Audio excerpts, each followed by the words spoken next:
Hi అండి. మేమైతే వీటిని అంకాకరకాయలు అంటాము, కానీ వీటి పేరేంటంటే ఆకాకరకాయలు. మీరు వీటిని ఎలా పిలుస్తారో కామెంట్ చేసి చెప్పేసేయండి. ఇక్కడ మన హైదరాబాద్లో మనకైతే ఈ సీజన్ రాగానే మనకు దొరికిపోతున్నాయి, కానీ మా ఊరు సైడ్ అయితే ఇవి అటు సైడ్ కొండ ప్రాంతంలో పండిస్తారనమాట. తీసుకొచ్చి ఫ్రెష్గా పొద్దున్న అట్లా అమ్ముతారు. చాలా చాలా బాగుంటాయి అనమాట. మంచిగా ఫ్రై చేసినా లేకుంటే టమాటో వేసి ఫ్రై చేసినా సరే ఆ టేస్ట్ ఎలా ఉంటుందంటే పెద్దవాళ్ళు చెప్తారు కదా మాంసంలాగా ఉంటుంది అనేసి. సో అలా ఉంటుంది అనమాట. అంత బాగుంటుంది ఈ కర్రీ అయితే. ఆ రేటు కూడా అంతే ఉంటుంది అనమాట. మనకి చికెన్ ఇప్పుడు ఎంత కాస్ట్ ఉందో వీటి కాస్ట్ కూడా సేమ్ అంతే ఉంటుంది. మీ సైడ్ వీటి కాస్ట్ ఎంత ఉందో కామెంట్ చేసి చెప్పేసేయండి. ఇంకా వీటిని అయితే కొంతమంది ఇప్పుడైతే బిర్యానీ కూడా చేస్తున్నారు. అది ఎలా వస్తుందో నాకు కూడా తెలియదు. ఒకసారి ట్రై చేద్దాం మనం కూడా. ట్రై చేసి నేను కూడా ఆ షార్ట్ని పోస్ట్ చేసి మీతో షేర్ చేసుకుంటాను.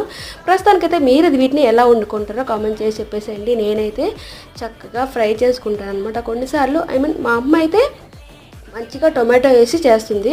అది కూడా